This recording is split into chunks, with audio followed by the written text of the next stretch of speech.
England, 1847. The gaslight flickered against the damask wallpaper of the Prescott family drawing room, casting long shadows that seemed to dance with the same nervous energy that consumed Lady Evangeline Prescott. She stood by the window, her fingers tracing invisible patterns on the cool glass as rain pattered against it, nature's tears matching the ones she fought to contain. "It is decided, then?"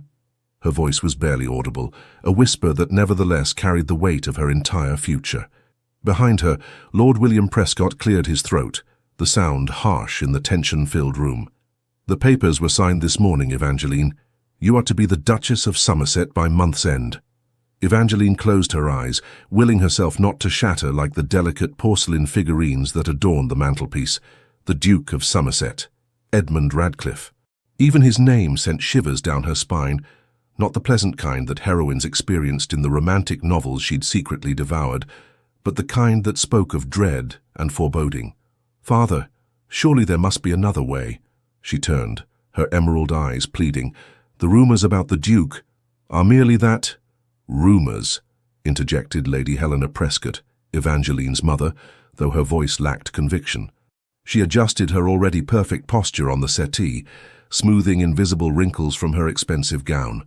"The Duke's offer is most generous. The connection to Somerset will elevate our family's position immeasurably." "At what cost?" Evangeline dared to ask. Lord Prescott's expression hardened. He was not a cruel man, but ambition had always been his guiding star. "The Duke has requested your hand, specifically, Evangeline. He has never shown interest in any other young lady of society. Surely that should flatter you." "Flatter me? Father, they say he never leaves Somerset Hall except on the darkest of nights. They say servants disappear without explanation. They say—" "Enough!" Lady Prescott's fan snapped open with alarming force. "Such gossip is beneath you, Evangeline. The Duke is eccentric, perhaps, but his lineage is impeccable, and his fortune vast. Our family will want for nothing, including my happiness." The words escaped before Evangeline could contain them. A heavy silence fell. Lord Prescott's expression softened momentarily. "My dear, happiness in marriage is a luxury few can afford, even among our station. Security, respect, position, these are the foundations of a successful union." Evangeline's lady's maid, Clara Bennet, moved silently in the corner, pretending not to hear as she arranged fresh flowers. But Evangeline caught her sympathetic glance. "When am I to meet him?" Evangeline asked, resignation beginning to seep into her voice. "You will not." Lady Prescott's response was matter-of-fact. "The Duke has been most explicit in his requirements. The ceremony will take place at Somerset Hall, and you shall meet your husband at the altar." Horror washed over Evangeline. "That's barbaric. I am to marry a man I've never even laid eyes upon." "You have seen him," Lord Prescott corrected, "at Lady Harrington's ball 2 seasons ago. He observed you from across the room." The memory surfaced like a wraith, a tall, imposing figure in the shadows, his face half hidden yet somehow commanding the attention of the entire ballroom despite his obvious desire for anonymity. She had felt his gaze, heavy and assessing, but had attributed the sensation to youthful imagination. "That was him?" Evangeline whispered. "He never approached, never asked for an introduction." "The Duke does not adhere to conventional social niceties," Lord Prescott said dryly. "But he was evidently impressed enough to make inquiries about you specifically." A knock at the door interrupted them. The family butler, Simmons, entered with a silver tray bearing a small package wrapped in dark blue velvet. "A delivery for Miss Prescott, my lord, from Somerset Hall."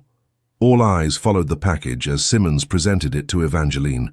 With trembling fingers, she unfolded the velvet to reveal a small wooden box of exquisite craftsmanship.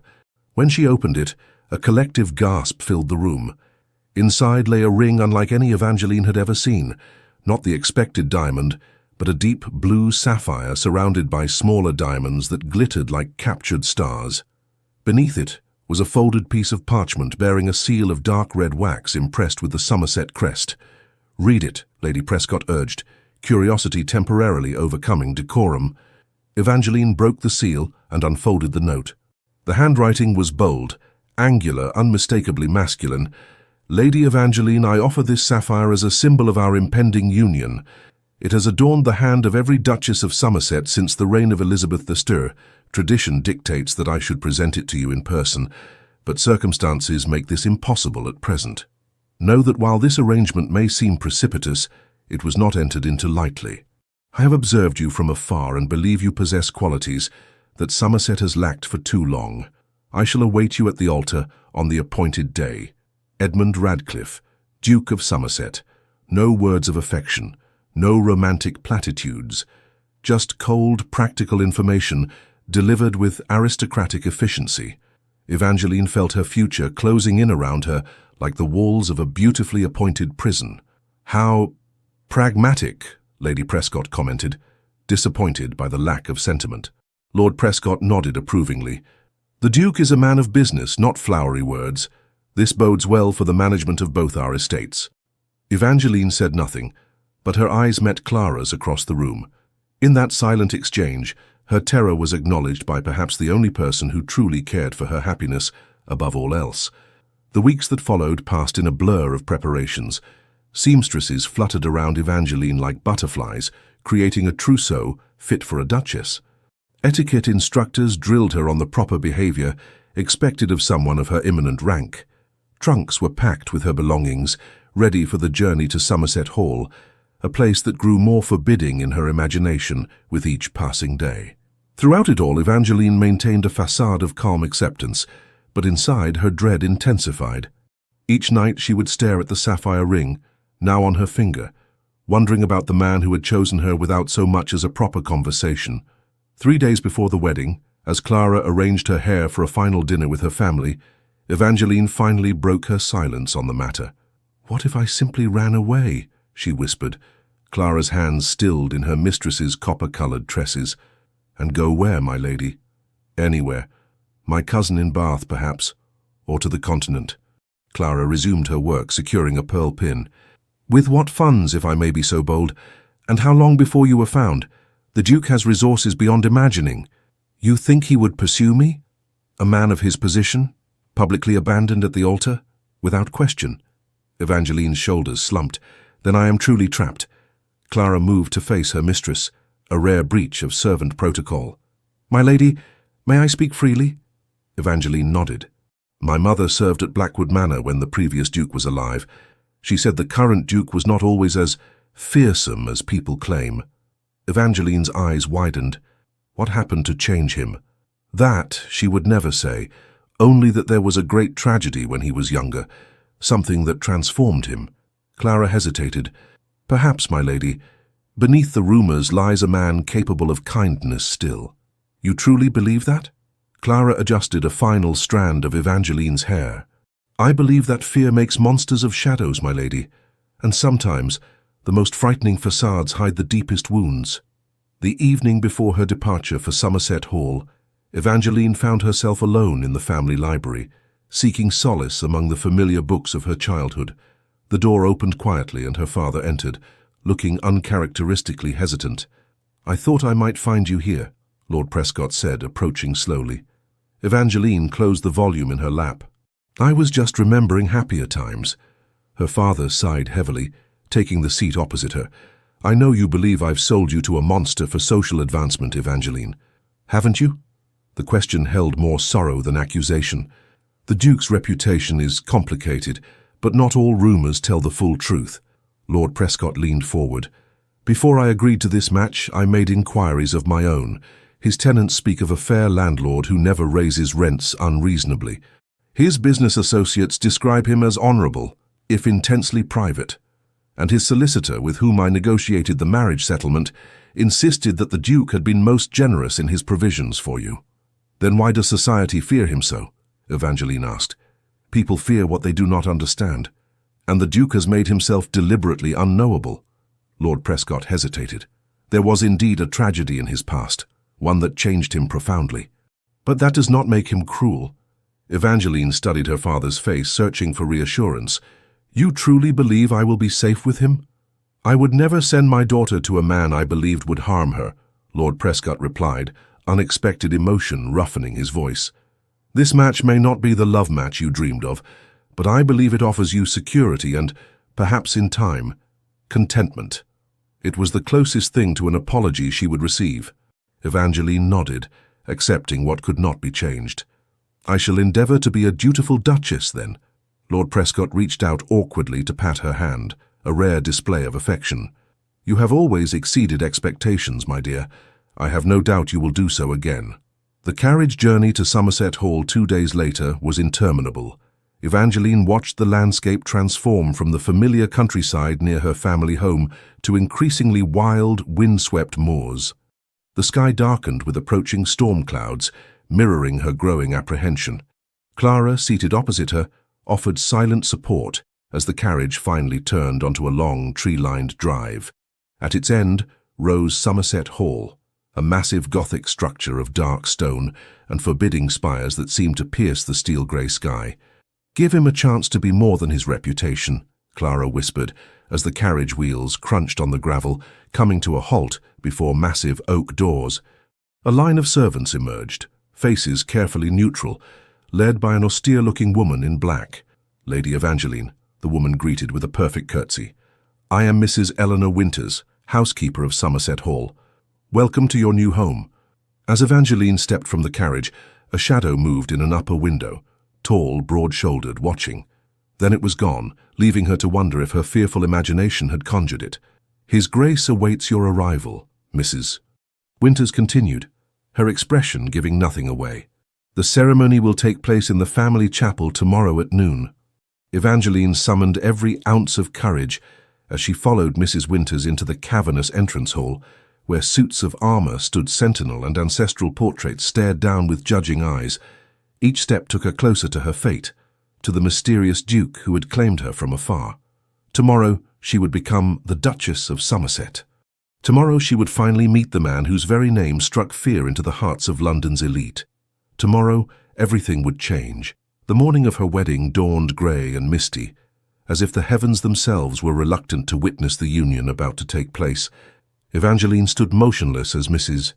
Winters and 2 silent maids dressed her in the wedding gown that had arrived mysteriously in her chambers during the night, a creation of ivory silk and delicate lace that fit her perfectly, despite never having been measured for it.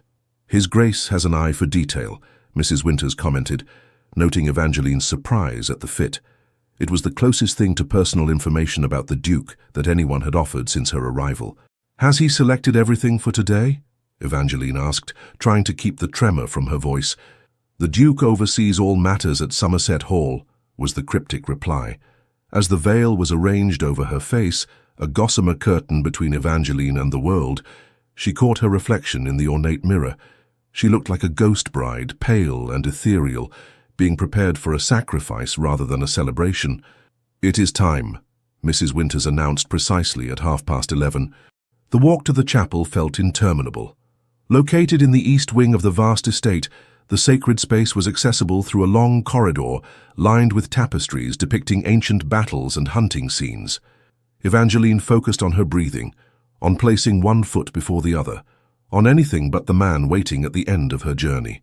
The chapel doors opened with a groan that echoed Evangeline's internal anguish. The space beyond was illuminated by hundreds of candles, their golden light softening the severity of the stone walls and casting kaleidoscopic colors through the stained glass windows. White roses and lilies perfumed the air, their scent almost overwhelming in the enclosed space. A small gathering awaited, her parents looking both proud and apprehensive, a handful of Somerset staff positioned discreetly along the walls, an aging vicar with kind eyes that offered silent sympathy, and at the altar, his back to her, stood a figure that could only be the Duke. Edmund Radcliffe turned as the first notes of music announced her entrance. Through her veil, Evangeline could make out only his silhouette, tall, imposingly broad-shouldered, standing with military straightness. As she drew closer, details emerged. Raven black hair, features carved with aristocratic sharpness, and eyes, heavens, his eyes, a piercing blue that seemed to cut through her veil and into her very soul. He was handsome in a severe, uncompromising way that made her breath catch. Not the soft handsomeness of society dandies, but something harder, more primal. A scar bisected his left eyebrow, lending an asymmetry to an otherwise perfectly proportioned face. His expression revealed nothing as she took her place beside him. The ceremony passed in a blur. Evangeline heard herself speak the vows as if from a distance, felt the weight of a new ring joining the sapphire on her finger. Throughout it all, the Duke's voice remained steady, deep and utterly devoid of emotion, as he claimed her as his wife. When the vicar instructed him to lift her veil and kiss his bride, Evangeline's heart threatened to burst from her chest. This would be their first touch, their first true meeting of eyes without barriers. Edmund's hands rose with deliberate slowness, lifting the delicate fabric as if unveiling a priceless artwork. When their gazes finally met, unobstructed, Evangeline was startled by what flashed momentarily in those blue depths. Not cruelty or coldness, but something closer to uncertainty, quickly masked. The kiss was brief, formal, the barest brushing of lips that nonetheless sent an unexpected warmth through Evangeline's frozen limbs. Then it was over, and she was being led back down the aisle as the Duchess of Somerset, her hand resting lightly on the arm of a virtual stranger who was now her husband in the eyes of God and country. The wedding breakfast that followed was a stilted affair in the grand dining room. Edmund sat at the head of the table, Evangeline to his right, maintaining proper etiquette while speaking little. Lord and Lady Prescott filled the silence with nervous chatter about the weather, the journey, the beauty of Somerset Hall, anything to avoid acknowledging the palpable tension. "Your gardens appear quite extensive, Your Grace," Lady Prescott ventured at one point, desperate for conversation. "They are," Edmund replied without elaboration. Lord Prescott cleared his throat. "I understand the Somerset Library is one of the finest private collections in England." This, at least, elicited more than monosyllables. "It has been the work of generations. My grandfather was particularly dedicated to its expansion." Evangeline glanced at her husband, noting how his features softened slightly when speaking of his family. It was the first crack in his forbidding demeanor. "Do you enjoy reading, Your Grace?" she asked, finding her voice at last. Edmund's eyes met hers, surprise evident in them. Whether at the question itself or that she had dared to address him directly, she couldn't tell. "I do," he answered after a pause. "It is one of the few pleasures that never disappoints." Something in his tone made Evangeline wonder what or who had disappointed him in the past.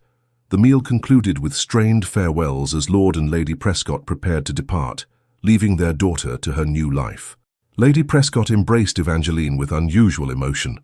"Write to us," she whispered. "Often." Lord Prescott shook the Duke's hand with forced joviality. "Take good care of her, Somerset." "She is my Duchess," Edmund replied with quiet intensity. "She will want for nothing." Again, Evangeline noted he spoke of material provisions, not affection or happiness. As her parents' carriage disappeared down the long drive, taking with it her last connection to her former life, Evangeline felt suddenly, terribly alone. She stood on the steps of Somerset Hall, now her home, beside a husband who remained as enigmatic as the day she had first heard his name.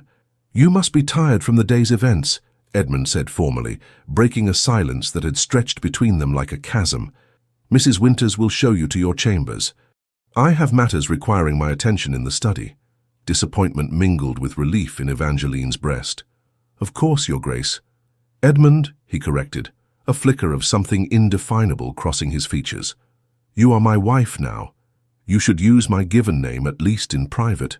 "Edmund," she repeated softly, tasting the name on her tongue for the first time.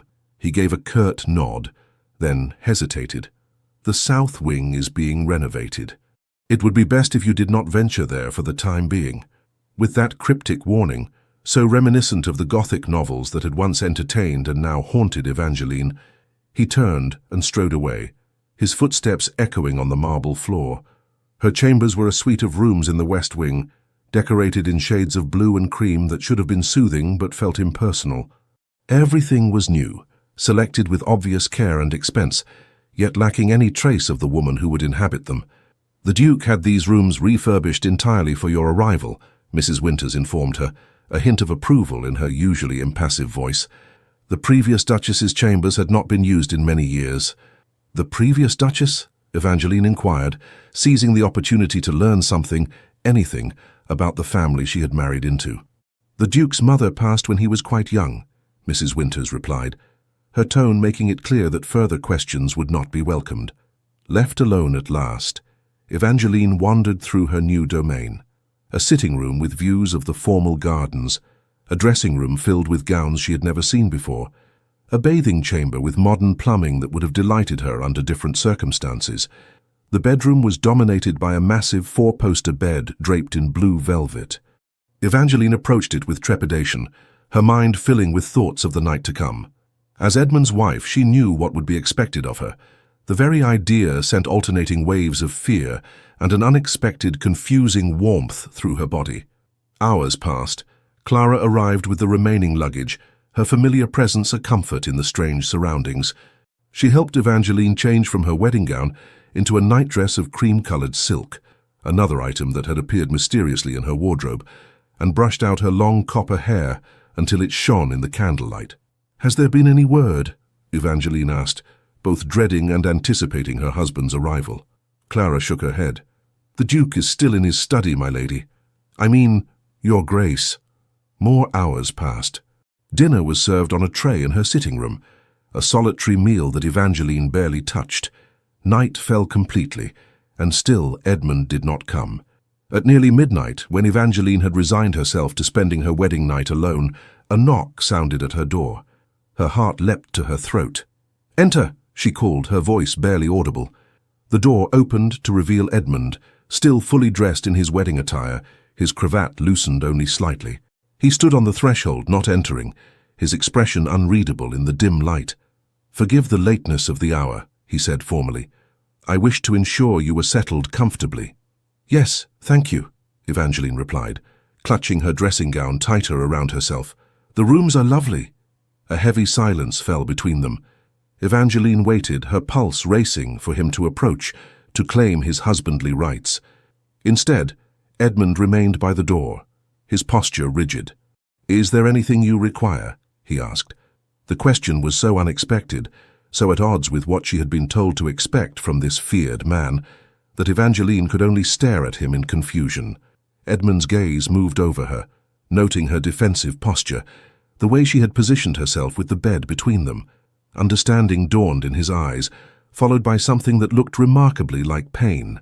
"Are you afraid of me?" he asked quietly. The question hung in the air between them, loaded with implications. Evangeline opened her mouth to deny it. A proper wife would surely deny such a thing, but found herself unable to lie. "Yes," she whispered, her honesty surprising them both. Edmund's face hardened momentarily, then settled into a carefully neutral expression. He nodded once as if her answer had confirmed something he already suspected. "I see." His voice was controlled, revealing nothing of his thoughts. "Then I will bid you good night, Evangeline." He turned to leave but paused with his hand on the doorknob. Without looking back at her, he added, "You need not fear that particular obligation of marriage. I will not come to you unless invited."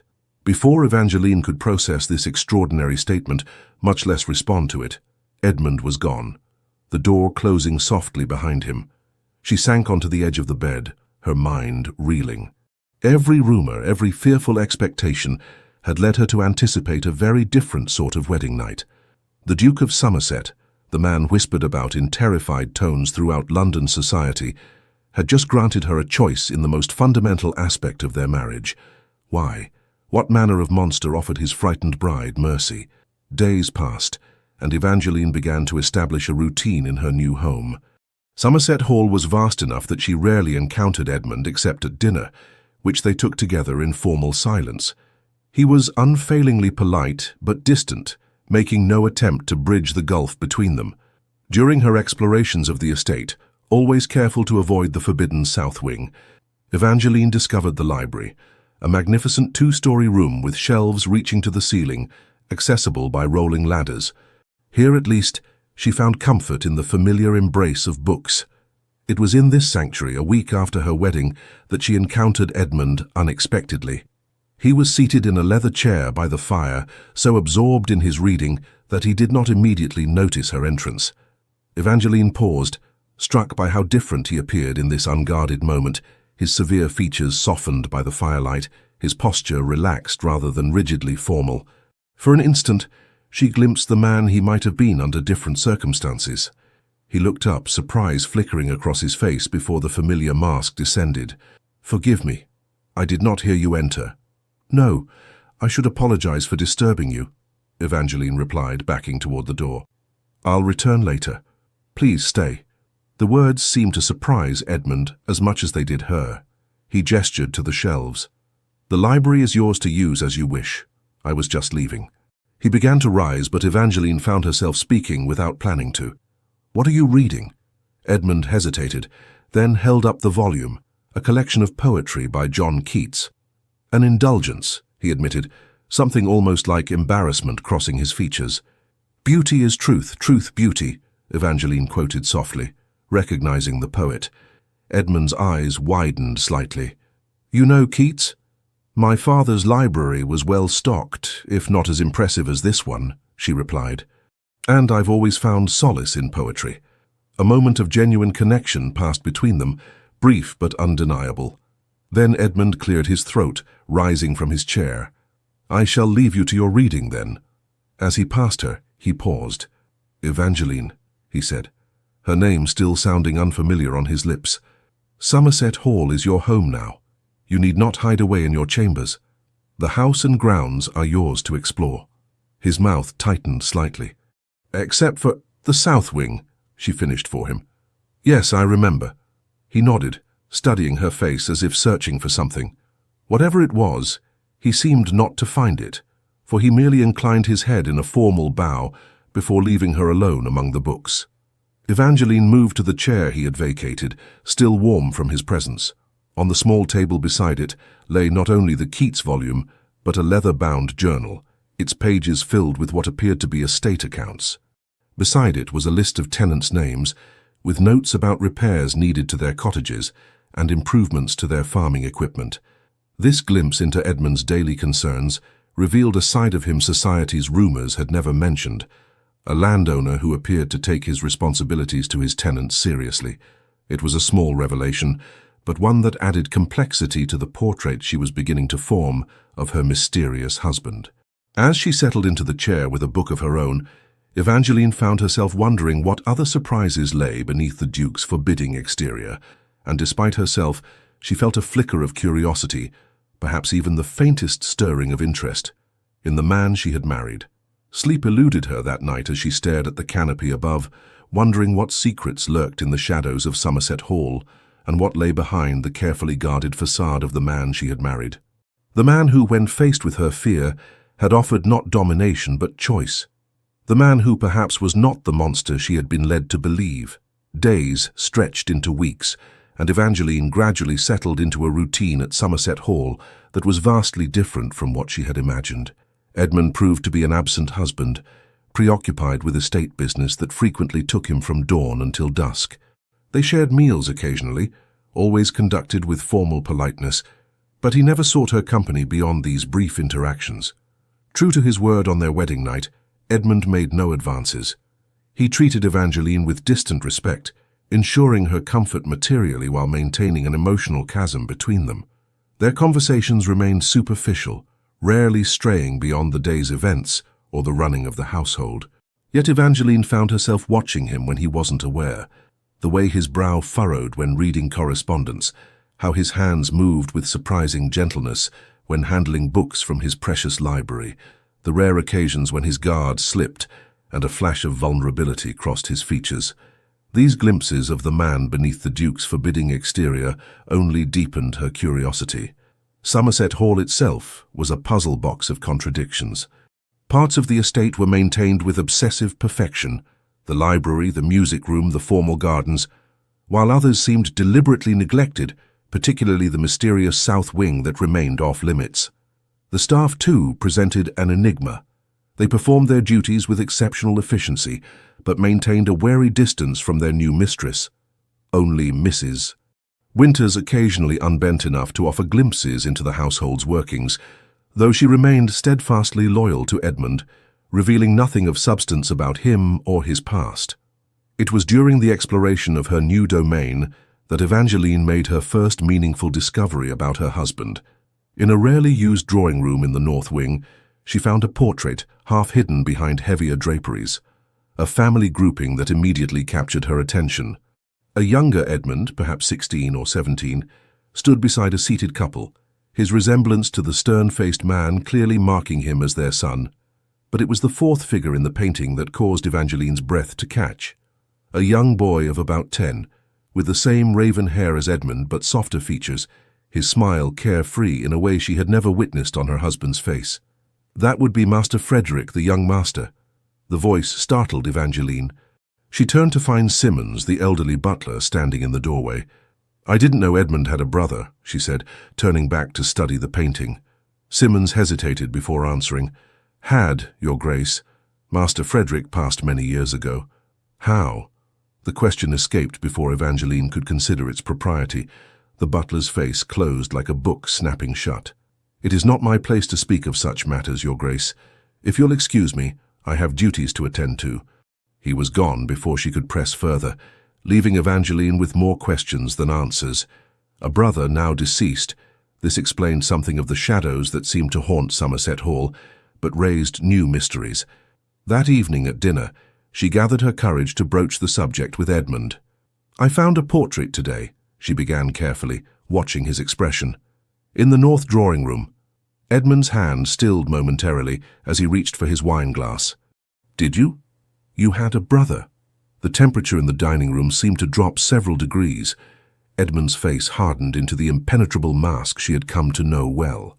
"Frederick died 20 years ago," he said flatly. "The portrait should have been removed with the others." "Others?" Evangeline couldn't help asking. "I prefer not to be reminded of what cannot be changed." His tone brooked no further discussion. "If you'll excuse me, I have correspondence requiring my attention." He left his meal half finished, striding from the room with tension evident in every line of his body. That night, unable to sleep and frustrated by her husband's evasiveness, Evangeline made a decision. If Edmund would not willingly share his past, she would uncover it herself.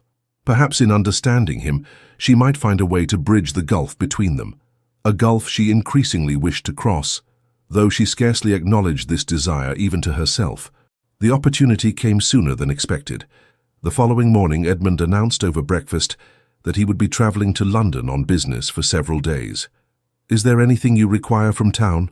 he asked, with his usual formality. Evangeline shook her head. "I believe I have everything I need." Something flickered in Edmund's eyes. Disappointment? Before he nodded. "Mrs. Winters will oversee the household in my absence. Should you need anything, do not hesitate to ask her." After Edmund's departure, Evangeline wasted no time. She began with the library, methodically searching through family records, correspondence, anything that might illuminate the history of the Radcliffes. Her efforts yielded little until she discovered a locked drawer in Edmund's desk. The impropriety of what she contemplated gave her pause, but curiosity overrode her hesitation. Using a letter opener, she managed to work the simple lock open after several attempts. Inside lay a small leather journal, its pages yellowed with age. Opening it with trembling fingers, Evangeline recognized Edmund's handwriting, though younger, less controlled. The journal of a boy becoming a man. Conscience warred with curiosity as she held the private thoughts of her husband. To read them felt like a betrayal. Yet how else would she ever truly know the man she had married? After a moment's inner struggle, she began to read, promising herself she would only look for information about Frederick. The journal entries began when Edmund was 16, detailing ordinary concerns of a young aristocrat, studies, hunting, social engagements. Frederick appeared frequently, clearly adored by his older brother despite the typical tensions between siblings. The Radcliffe parents emerged as distant figures, particularly their father, the previous duke, described as exacting and impossible to please. Then came an entry that made Evangeline's blood run cold. April 15th, 1827. Father insists I accompany him to survey the new section of the mine. Frederick begged to come along. He has been fascinated by the operations since Father first showed us the plans. Mother intervened on his behalf, despite Father's initial refusals. Sometimes I believe Frederick could charm the very birds from the trees. We leave at first light tomorrow. The next entry was dated nearly a week later, the handwriting erratic, blotched in places as if tears had fallen on the page. April 21st, 1827. They are saying I could not have saved him, that no one could have reached him in time. The physician claims I would have perished as well had I managed to go back into the collapsed tunnel. Cold comfort as I hear mothers weeping through the walls. Father speaks to no one, locks himself in his study with Brandy as his only companion. Frederick is gone. My brother is gone. And with him, any light that existed in this cursed house. Evangeline's own tears fell as she read the raw grief of the boy Edmund had been. Several pages had been torn out after this entry, as if the pain they contained was too great to preserve. When the journal resumed, months had passed, and the voice had changed, harder, more controlled, reminiscent of the man she now knew. November 3rd, 1827. Father's drinking worsens. The mine remains closed after the accident, though the workers suffer for lack of income. When I suggested reopening with improved safety measures, he flew into a rage unlike anything I have witnessed. "That cursed place has taken enough from this family," he shouted. Perhaps he is right. Yet I cannot help but think Frederick would want us to make something good come from his loss. Mother barely leaves her rooms now. The physician provides laudanum to help her sleep, but I fear she takes too much. She looks through me when we speak, as if hoping to see Frederick instead. Subsequent entries chronicled the disintegration of the Radcliffe family, Edmund's father retreating into bitterness and alcoholism, his mother fading into laudanum-induced oblivion, and Edmund himself shouldering responsibilities far beyond his years as the estate began to falter. The final entry came after a long gap, June 17th, 1830. "Father is dead. Found in his study this morning, the empty decanter beside him. The physician claims his heart simply gave out, but I know better. He died of grief and guilt long ago. His body has merely caught up at last." Mother shows no reaction to the news. I doubt she fully comprehends it. At 19, I am now the Duke of Somerset, master of an estate in decline and a family in ruins.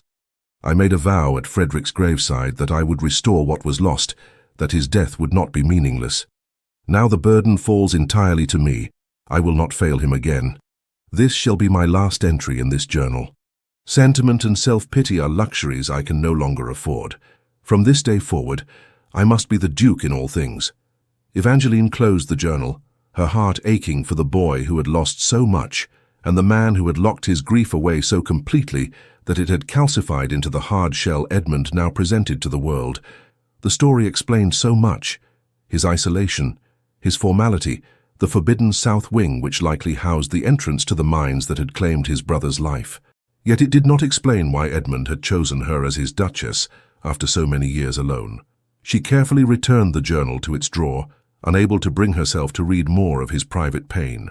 As she rose from the desk, her gaze fell upon a small painting partially hidden on a high shelf, a watercolor of a young woman with copper hair similar to her own, her smile gentle and eyes kind. Before Evangeline could examine it more closely, a voice spoke from the doorway.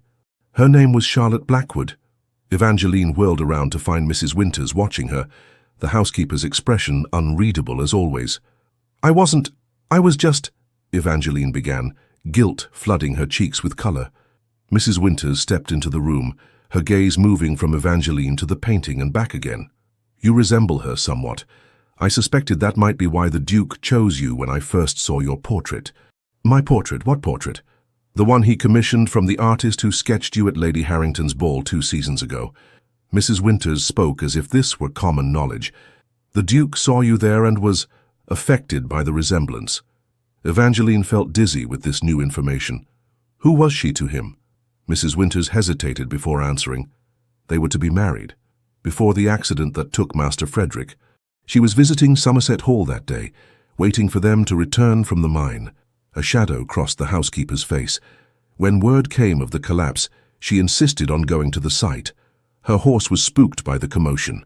She was thrown and broke her neck instantly. Horror washed over Evangeline. So Edmund lost both his brother and his fiancée on the same day?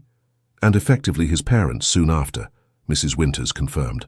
He was barely more than a boy, suddenly bearing the weight of a dukedom and insurmountable grief. That's why he never married, Evangeline whispered. Until now. Until me. A terrible thought struck her. Am I merely a replacement? A ghost made flesh? Something softened in Mrs. Winters's usually stern countenance. I have served Somerset Hall for 40 years, Your Grace. I watched the Duke grow from a carefree boy to a burdened young man, to the master he is today. I have never seen him look at anyone the way he sometimes looks at you when he believes himself unobserved. Evangeline's heart quickened. What do you mean? The Duke chose you because you reminded him of someone he once loved, yes. But in these weeks, I believe he has begun to see you for yourself. Mrs. Winters straightened, reverting to her professional demeanor. It is not my place to say more. I simply thought you should understand something of the man you have married. When Edmund returned from London 3 days later, Evangeline saw him with new eyes. She noticed the weariness he tried to conceal, the weight of responsibilities he carried alone, the moments when he seemed lost in thought, perhaps in memories of a past he could not change.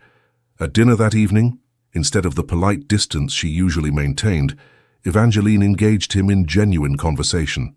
"How was your journey to London?" she asked, truly interested. Edmund looked surprised at her sincere interest. Productive, if somewhat tedious, the solicitors required signatures on several documents regarding the Eastern properties. "The mining properties?" Evangeline ventured carefully. His eyes sharpened. "You've been making inquiries during my absence."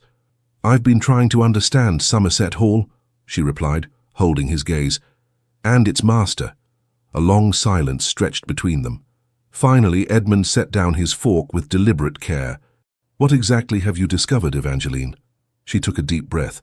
"I know about Frederick and about Charlotte Blackwood." Edmund's face drained of color. His knuckles whitened as he gripped the edge of the table. For a moment, Evangeline feared she had made a terrible mistake in confronting him so directly. "Who told you about Charlotte?" His voice was dangerously quiet. "Mrs. Winters mentioned her when I saw the painting in the library." Edmund closed his eyes briefly. When he opened them, the raw pain visible there made Evangeline's heart constrict. "So now you know why the Duke of Somerset is feared and avoided," he said bitterly. "The cursed lord whose family and fiancé perished under mysterious circumstances. The man who emerged from tragedy cold and heartless." "That's not what I see," Evangeline said softly. Edmund's expression turned skeptical. "No? What do you see then?"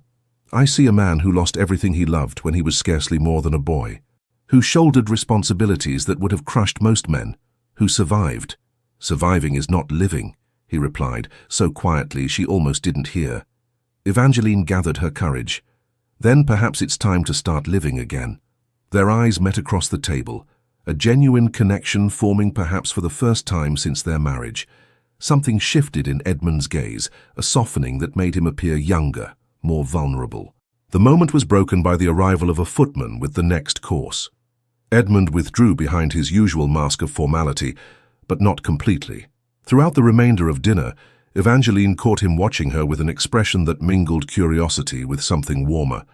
As they prepared to part for the evening, Edmund hesitated.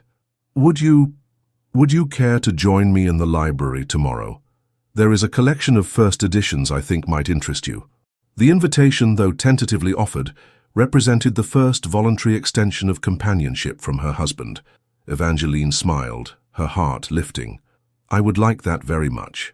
Edmund nodded, something like satisfaction flickering across his features. "Good night, Evangeline. Good night, Edmund." The following weeks brought a gradual but unmistakable thawing in their relationship. The library sessions became a daily ritual, sometimes spent reading in companionable silence, sometimes in conversation that grew increasingly personal as Edmund slowly, painfully, allowed his guard to lower. He showed her his favorite volumes, revealing a mind far more poetic and philosophical than his austere exterior suggested. She shared her own interests, music, botany, the watercolors she had dabbled in before her marriage. When he discovered her talent at the pianoforte, Edmund had the instrument in the music room tuned for the first time in years. Charlotte played, he explained simply, when Evangeline asked about the sheet music she found tucked away in a cabinet. "I haven't been able to bear hearing music in this house since then. Would you like me to play something else?" Evangeline offered, setting aside the yellowed pages. Edmund considered this, then shook his head. "No. Perhaps it's time those pieces were heard again, if you would not mind." So she played Charlotte's music, watching as Edmund closed his eyes, his expression a complex mixture of pain and something like peace. When she finished, the silence between them felt sacred rather than strained. "Thank you," he said finally, his voice rough with emotion. "She would have liked you, I think." The words were both painful and precious to Evangeline, an acknowledgement that he saw her as herself, not merely as Charlotte's shadow. As April approached, the anniversary of the tragedy that had shaped Edmund's life, Evangeline noticed him withdrawing again, spending longer hours in his study, his nighttime wanderings of the halls becoming more frequent. Twice she heard him cry out in the night from his separate bedchamber, but when she rushed to check on him, he was closed off again, insisting it was merely a bad dream. The tension culminated on the eve of the anniversary itself. Edmund did not appear for dinner, and when Evangeline inquired, Mrs. Winters informed her that his Grace had gone riding and not yet returned, despite the gathering storm clouds. "He always rides on this day," the housekeeper said, worry evident beneath her composed exterior. "Usually he returns before nightfall." As darkness fell and rain began to lash against the windows, Evangeline's concern grew to alarm. When midnight passed with still no sign of Edmund, she could wait no longer. She ordered lanterns prepared and the stable hands to ready horses for a search party. "Your Grace, I must advise against you joining the search," Simmons protested, as Evangeline donned a riding cloak. "The weather is treacherous, and the paths near the old mine shaft are unstable even in daylight." "The old mine shaft," Evangeline repeated. "Is that where he would go?" The butler and Mrs. Winters exchanged glances. "It is possible," Mrs. Winters admitted reluctantly. "He visits the site each year, though usually in daylight." "Then that is where I shall look first," Evangeline decided, pulling on gloves. "You may accompany me or not as you choose, but I will not sit idle while my husband is missing." The conviction in her voice must have swayed them, for moments later she was mounted on a sturdy mare, Mrs. Winters, providing directions to the old mine entrance on the southeastern edge of the estate. 2 grooms accompanied her, though their expressions suggested they would rather face any punishment than venture near the abandoned mine on this of all nights. The journey was harrowing. Rain pelted them mercilessly, turning the paths to mud that threatened to unseat them with each step. Lightning illuminated the landscape in brief, terrifying flashes, followed by thunder that made the horses skittish. They found Edmund's horse first, sheltered beneath an outcropping of rock, reins loosely secured to a stunted tree. Of Edmund himself, there was no sign. "The entrance is just ahead, Your Grace," one of the grooms shouted over the storm. "But no one has been inside for years. It's not safe." "Wait here with the horses," Evangeline commanded, dismounting. "If we have not returned in half an hour, ride back for help." Lantern held high, she approached the mine entrance, a dark moor in the hillside, partially collapsed and overgrown with vegetation. The area surrounding it had been cleared recently, footprints in the mud confirming Edmund had been there. "Edmund!" she called, her voice swallowed by the storm. "Edmund, are you here?" For a moment, there was no response. Then, faintly, from within the darkness, "Evangeline?" Heart racing, she moved toward the sound, careful of loose rocks and unstable ground. The tunnel entrance was partially blocked by fallen timbers, but a narrow path remained navigable. Holding her breath, Evangeline squeezed through the opening. The air inside was damp and heavy with the scent of earth and decay. Her lantern cast eerie shadows on walls that wept moisture. Following the tunnel cautiously, she called Edmund's name again. "Here." His voice came from around a bend in the passage. She found him seated on a fallen beam, head in his hands, soaked to the skin and seemingly unaware of or indifferent to his physical discomfort. He looked up as her light fell upon him, his expression a mixture of disbelief and something like shame. "What are you doing here?" he demanded, rising unsteadily to his feet. "It isn't safe." "I could say the same to you," Evangeline replied, relief making her voice sharper than intended. "The entire household has been worried sick." Edmund ran a hand through his wet hair, looking momentarily lost, so unlike his usual composed self that Evangeline's heart twisted. "I lost track of time. I often do here." She approached him slowly, as one might a wounded animal. "Edmund, please come back to the house. Whatever ghosts you're facing, you don't need to face them alone. Not anymore." He stared at her, the lantern light revealing tracks on his cheeks that might have been rain or tears. "You don't understand. This is where it happened, where I failed him." "Failed who, Frederick?" Edmund nodded, his gaze shifting to the collapsed section of tunnel behind him. "He was just ahead of me when the supports gave way. I heard him call my name just once before the rocks fell. I tried to reach him, but father pulled me back, said it was too dangerous, that we'd lose both sons. His voice broke. He was right, of course, but in my dreams, I still hear Frederick calling. Evangeline moved closer, close enough to touch him, though she didn't yet. It wasn't your fault, Edmund. You were a boy. There was nothing you could have done. I was his older brother. I was supposed to protect him. And your father was supposed to ensure the mine was safe, Evangeline countered gently. The burden of that day doesn't rest solely on your shoulders. Edmund's eyes met hers, vulnerability naked in his gaze. When I received word about Charlotte, I thought God was punishing me, taking everything I loved because I had failed in my duty. No, Evangeline said firmly, finally reaching out to take his cold hand in hers. It was a terrible tragedy, a series of terrible tragedies, but not punishment, not your fault. Something broke in Edmund then. His shoulders slumped, and he leaned forward until his forehead rested against hers. I have lived with this guilt for 20 years, he whispered. I don't know how to let it go. Perhaps not all at once, Evangeline murmured, but a little each day, and not alone. A rumble shook the tunnel, reminding them of their precarious location. Edmund straightened, suddenly alert. We need to leave, now.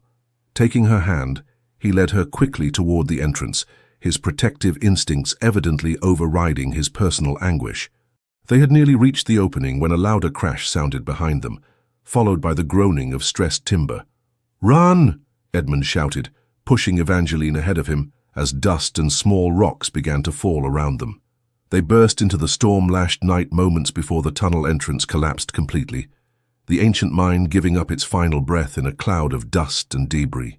The waiting grooms rushed forward, helping them to a safer distance as the ground continued to shift and settle. When the danger had passed, Evangeline found herself still clutching Edmund's hand, both of them drenched and mud-splattered, but unharmed. He stared at the now sealed mine entrance with an expression of stunned disbelief. It's gone, he said hoarsely, after all these years. Evangeline squeezed his hand.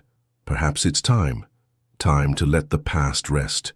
Edmund turned to her, his eyes searching her face with wonder, as if seeing her clearly for the first time. You came for me. Into the dark. Into danger. Of course I did, she replied simply. You're my husband. Something shifted in his expression, the last of his carefully constructed walls crumbling away. With gentle reverence, he raised a hand to her cheek.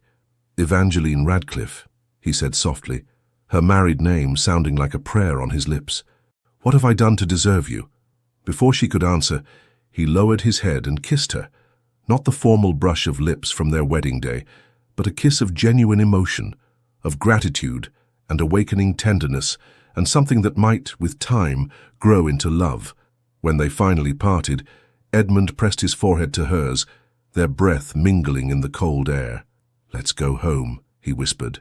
As they rode back to Somerset Hall together, the storm gradually subsiding around them, Evangeline realized that for the first time since her arrival, she truly was going home, not to an imposing mansion filled with shadows, but to a place where understanding had taken root and healing had begun, and beside her rode not the fearsome Duke of Somerset, but Edmund, a man with wounds and regrets like any other, but also with capacity for kindness and perhaps for love.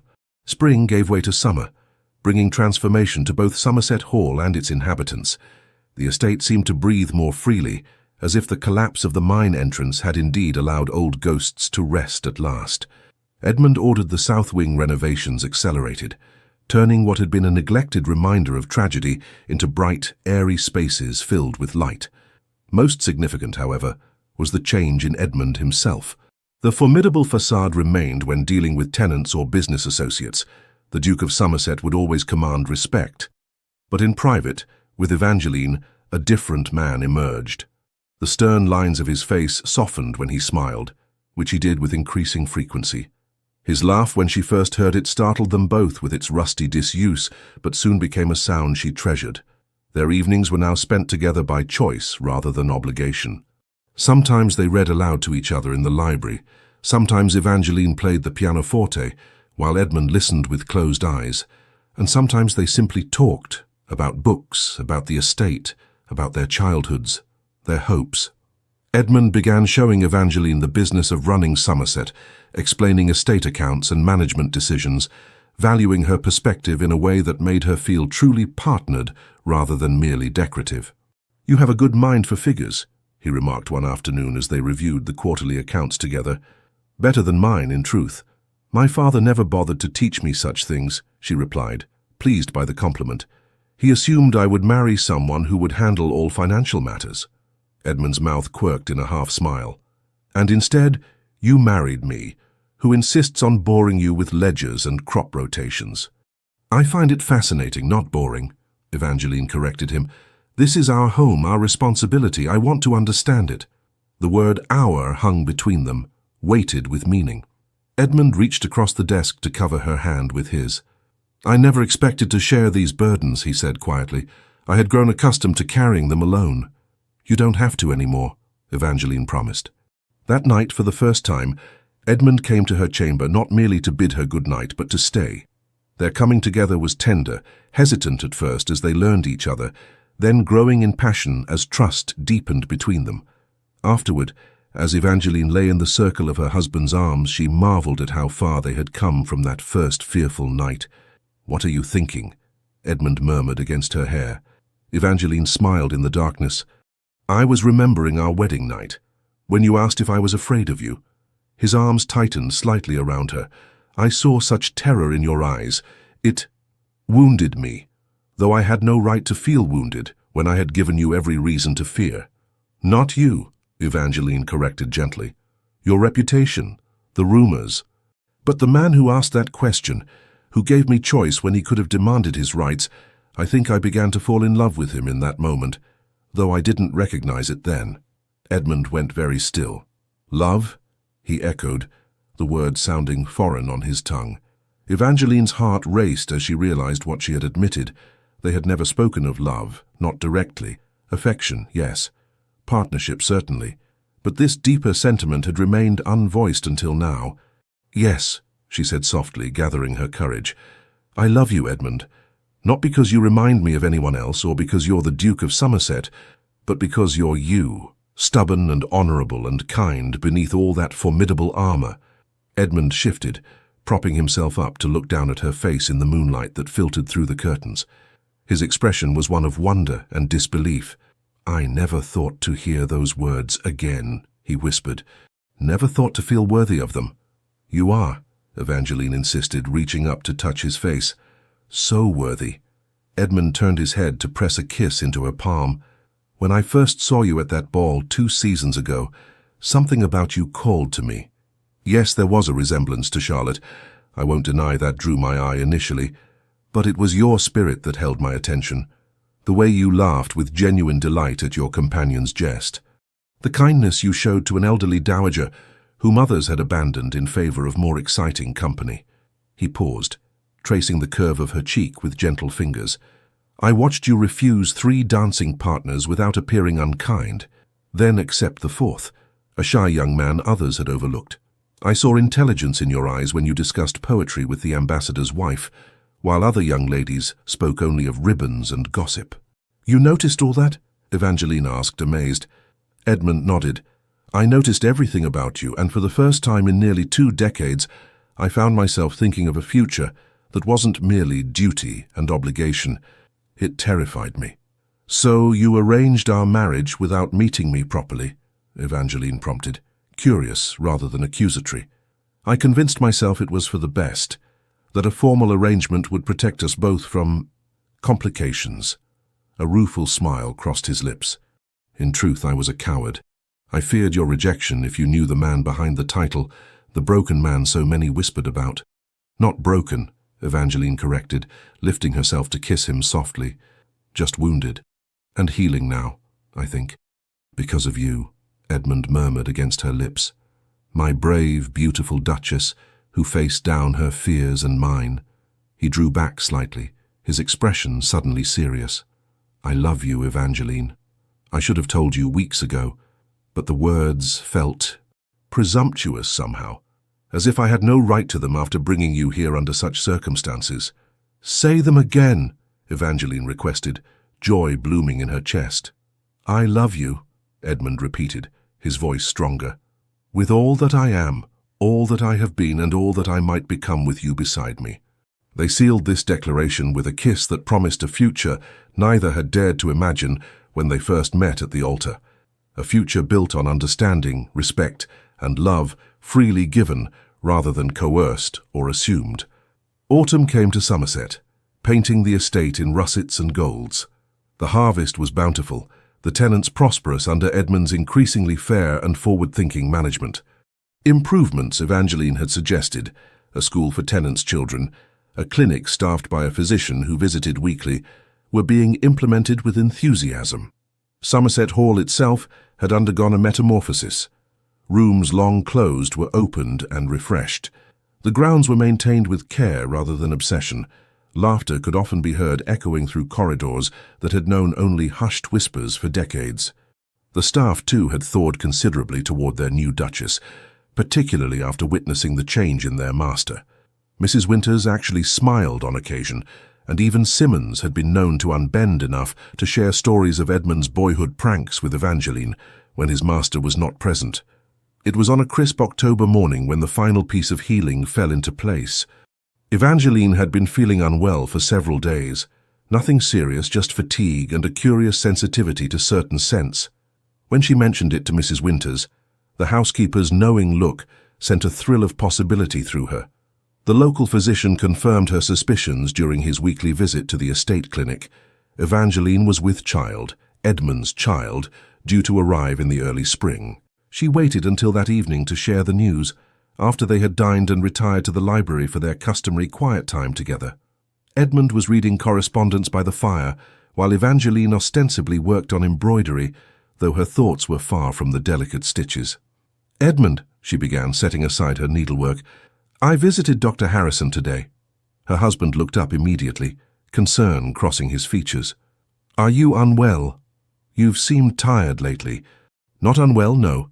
Evangeline smiled, nervousness and excitement warring within her. Quite the opposite, in fact. "Dr. Harrison confirms that we are to have a child in the spring." Edmund went perfectly still, the letter in his hand forgotten. "A child," he repeated, as if the words were in a foreign tongue he was struggling to translate. Evangeline nodded, suddenly uncertain of his reaction. "Are you pleased?" For a moment, Edmund didn't move. Then the letter fell from his fingers as he crossed the room in 2 long strides, kneeling before her chair to take her hands in his. "Pleased," he echoed, his voice rough with emotion. "Evangeline, you have given me back my life, my heart, my ability to look forward rather than backward. And now you offer the greatest gift imaginable." His hands moved to frame her face with exquisite tenderness. "Yes, I am pleased. I am humbled. I am terrified and exhilarated in equal measure." Relief washed through Evangeline. "I was afraid you might worry, given everything." Understanding dawned in Edmund's eyes. "You thought I might fear history repeating itself." She nodded. "My love," Edmund said solemnly, "the tragedies of the past have shaped us, but they need not define our future. This child will be born into a home filled with love, not the cold duty I knew growing up, nor the fear that greeted you when you first arrived." He placed a gentle hand over her still flat stomach. "This child will know their father as a man who makes mistakes, but strives to be better, who values kindness over power, honesty over pretense, who loves their mother with his entire being." Tears sprang to Evangeline's eyes at the beauty of this vision, and they will know their mother as a woman who believes in second chances, who sees the truth beneath facades, who never stopped hoping for happiness, even when it seemed impossible. Edmund rose, drawing Evangeline to her feet and into his embrace. "We will build this future together," he promised, "day by day, choice by choice." The winter months passed in quiet contentment as Evangeline's condition became increasingly evident. Edmund proved to be an attentive, if sometimes overly protective, husband. He insisted on moving their bedchambers to the ground floor to spare Evangeline the stairs, commissioned a special carriage with extra padding for her rare journeys to the village, and even learned to make her favorite tea when morning sickness plagued her early weeks. Their evenings remained devoted to each other, though now often included planning for the child's arrival. Edmund surprised Evangeline by revealing a hidden talent for woodworking, spending hours in the estate workshop, crafting a cradle of exquisite design. "My grandfather taught me," he explained when she marveled at his skill. "He believed a duke should know how to work with his hands as well as his mind." The south wing, once forbidden and shrouded in painful memories, was transformed into a cheerful nursery suite. Walls that had witnessed tragedy now gleamed with fresh paint, in soft, welcoming colors. Windows that had been shuttered for decades now stood open to sunlight and fresh air. "It feels right," Edmund said, as they stood together in the completed nursery one evening. "To bring new life to this part of the house, to reclaim it from the shadows." Evangeline leaned against him, his arms solid and secure around her expanding waistline. "Frederick would approve, I think." "Yes," Edmund agreed softly. "And Charlotte, too." It was the first time he had spoken Charlotte's name without pain shadowing his features. Another healing, another step forward. With late winter came unexpected news from London. Edmund's distant cousin, Lord Richard Caldwell, had died suddenly, leaving his young daughter Eleanor orphaned. As her nearest relative, Edmund was named guardian in the will. "She's only 6, Edmund told Evangeline after receiving the solicitor's letter. "I've never even met her." "Then she must come to Somerset," Evangeline said without hesitation. "No child should be alone in their grief."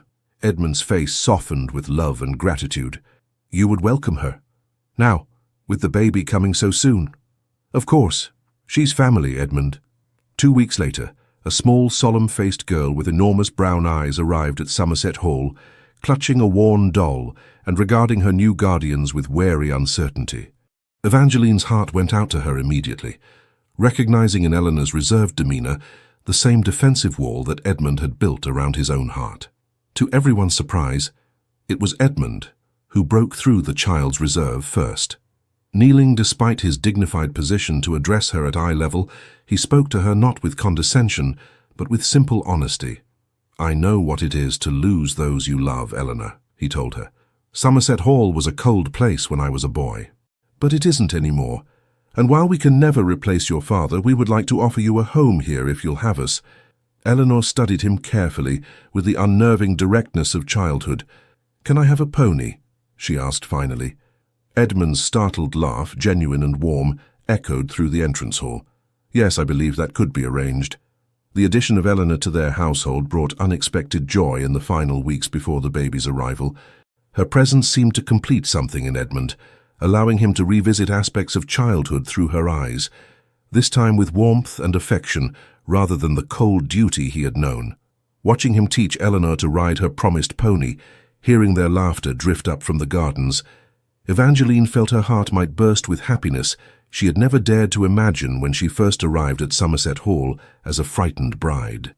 The following spring, as wildflowers bloomed across the Somerset estate and birds returned to build nests in the awakening trees, Evangeline gave birth to twins, a boy with his father's raven hair and a girl with her mother's copper tresses. Edmund, who had paced anxiously throughout the labor, was overcome with emotion when the midwife placed his children in his arms. "Frederick and Charlotte," he suggested tentatively, looking to Evangeline for approval. She smiled tiredly from the bed, understanding the healing symbolism of these names. "Frederick and Charlotte," she agreed, "to honor the past while embracing our future." Edmund placed the infants gently beside their mother, then sat on the edge of the bed, taking Evangeline's hand. "When you first came to Somerset Hall, you asked if I feared that particular obligation of marriage," he reminded her, his voice thick with emotion. "Now I must ask you, are you afraid?" Evangeline looked from her husband to their newborn children and back again, her heart so full it felt it might burst. "No," she answered truthfully, "not of anything, as long as we face it together." Edmund leaned down to kiss her forehead, then each child's. "Together," he echoed. "Always." Years passed, and the once fearsome Duke of Somerset became known throughout the county, not for his forbidding demeanor, but for his fairness, his progressive estate management, and his evident devotion to his family. Somerset Hall, once whispered about as a place of shadows and secrets, became a center of community, hosting harvest festivals for the tenants and opening its gardens to visitors on summer weekends. Eleanor grew into a confident young woman with her guardian's intelligence and determination, but blessed with an easy laugh that brought joy to all who knew her. She adored her younger cousins, as she called the twins, appointing herself their protector and playmate with solemn responsibility. In time, Edmund formally adopted Eleanor as his daughter, not by obligation but by choice and affection. From that moment on, Eleanor became more than a ward. She became family in every sense. Frederick and Charlotte flourished under the watchful care of parents who had learned through their own journey the value of honesty, trust, and second chances. Edmund proved to be a far different father than the one he had known, present, affectionate, willing to set aside ducal dignity to crawl on the floor with his children or tell bedtime stories with theatrical voices that delighted his audience. On the twins' 5th birthday, as the family gathered on the south lawn for a celebration that included tenants' children and village families alike, Evangeline found herself watching Edmund. He was kneeling between Frederick and Charlotte, helping them feed carrots to a gentle pony, while Eleanor supervised with exaggerated importance. His head was thrown back in laughter at something one of the children had said, the sound carrying across the lawn, free, unguarded, joyful. How different from the stern, enigmatic Duke who had awaited her at the altar. How miraculous the transformation, from feared lord to beloved husband and father. Mrs. Winters appeared at Evangeline's side, her once severe face now softened by the contentment of seeing Somerset Hall restored to life.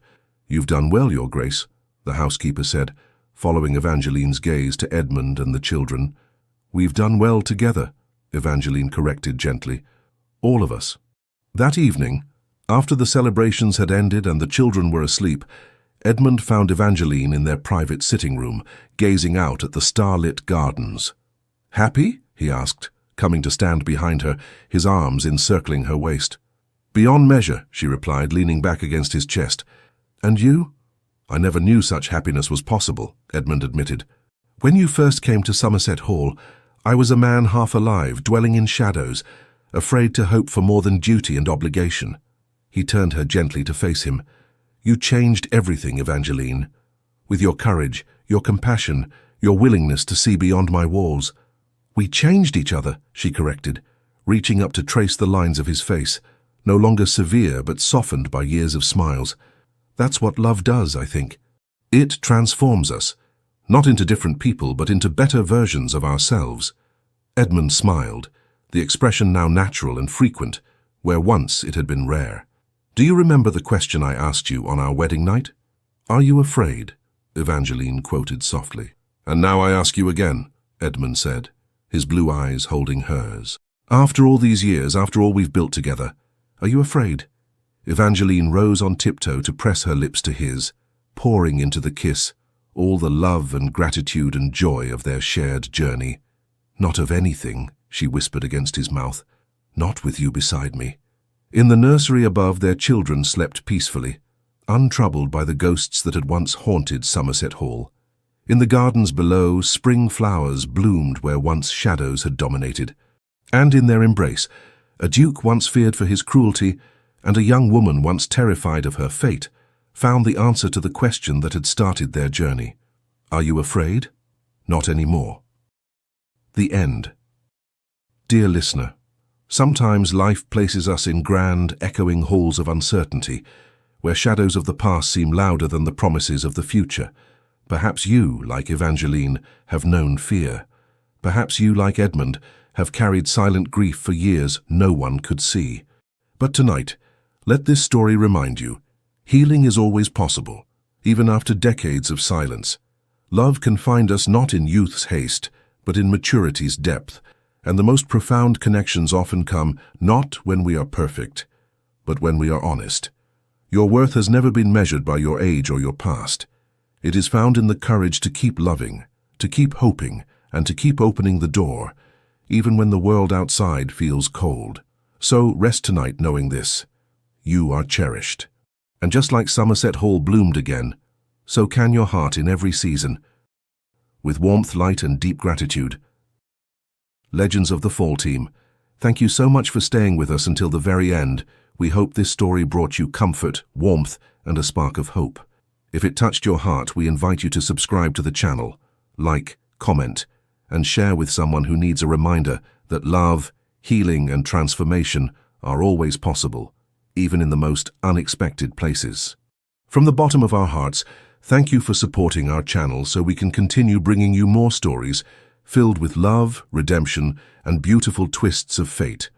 Don't forget, at the end of this video, another emotional story will appear. Click it and get swept away again.